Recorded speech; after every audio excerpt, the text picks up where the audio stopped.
À La Réunion le matin, beaucoup partent tôt, très tôt, pour déposer les enfants, rejoindre son travail, aller en cours, se rendre à un rendez-vous médical, retrouver un proche. Et pourtant, même en partant tôt, rien n'est jamais vraiment sûr. Un bouchon, un accident, une route saturée, et c'est toute la journée qui est décalée. Pour beaucoup de Réunionnais, se déplacer est trop souvent une contrainte.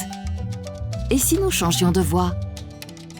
Avec le Réunion Express, la région Réunion imagine une nouvelle colonne vertébrale ferroviaire, un train express régional pensé pour relier les grands bassins de vie, du nord au sud, de l'est à l'ouest. Une autre manière d'organiser les grands trajets du quotidien. De Saint-Benoît à Saint-Joseph, en passant par Saint-Denis, La Possession, Saint-Paul et Saint-Pierre, le Réunion Express dessine un grand axe à l'échelle de l'île. Environ 140 km de ligne, 25 stations, un train 100% électrique, avec une fréquence visée de 10 à 15 minutes en heure de pointe. Au-delà des voyageurs, une piste complémentaire est à l'étude, intégrer un service de fret ferroviaire pour transporter aussi des marchandises.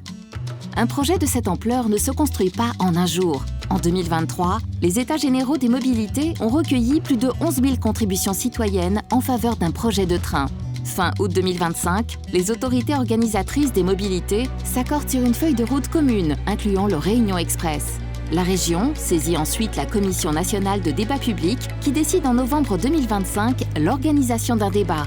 À son issue, début 2027, les études devraient se poursuivre jusqu'en 2030. Selon les décisions prises, une première phase de travaux pourrait suivre. Les premiers tronçons pourraient être mis en service autour de 2035. L'investissement d'un tel projet est estimé entre 5,2 et 6 milliards d'euros selon les tracés retenus. Plusieurs leviers seraient combinés, régions et intercommunalités, subventions de l'Europe et de l'État, emprunts à long terme. Une structure dédiée, la Société réunionnaise des grands projets, serait chargée de sécuriser ce financement, de concentrer les compétences techniques nécessaires et d'assurer un pilotage stable du projet dans la durée. Le Réunion Express serait aussi un levier pour la transition énergétique. Aujourd'hui, les transports pèsent 41% des émissions de gaz à effet de serre de l'île. Le train réduirait ces émissions, mais aussi le bruit et la pollution de la route. Il suivrait la démarche éviter, réduire, compenser. Limiter d'abord les atteintes à l'environnement, réduire celles qui subsistent, compenser le reste. Des études approfondies suivront.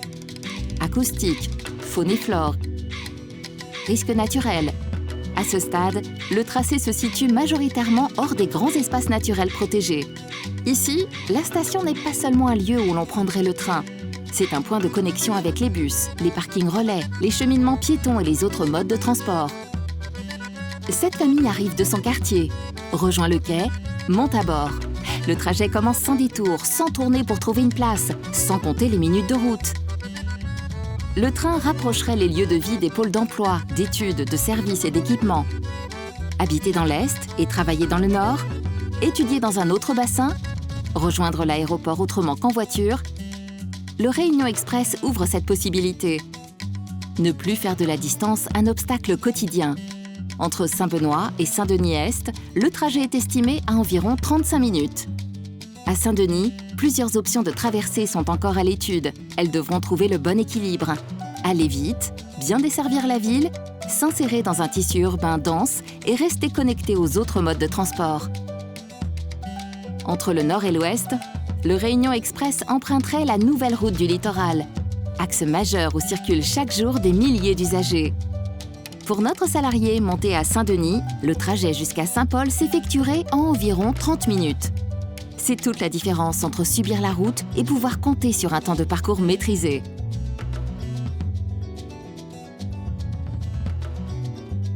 Dans l'Ouest, plusieurs alternatives sont également étudiées.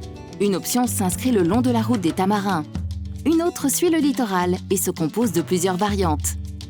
Le débat public permettra d'éclairer ces choix et d'en faire émerger de nouveaux, notamment concernant les temps de parcours, la desserte des habitants, l'insertion dans les paysages, les impacts, le coût et la faisabilité technique.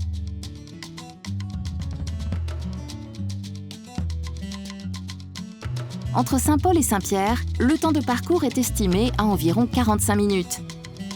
Entre Saint-Pierre et Saint-Joseph, environ 15 minutes. Le Réunion Express serait un mode de transport accessible à tous.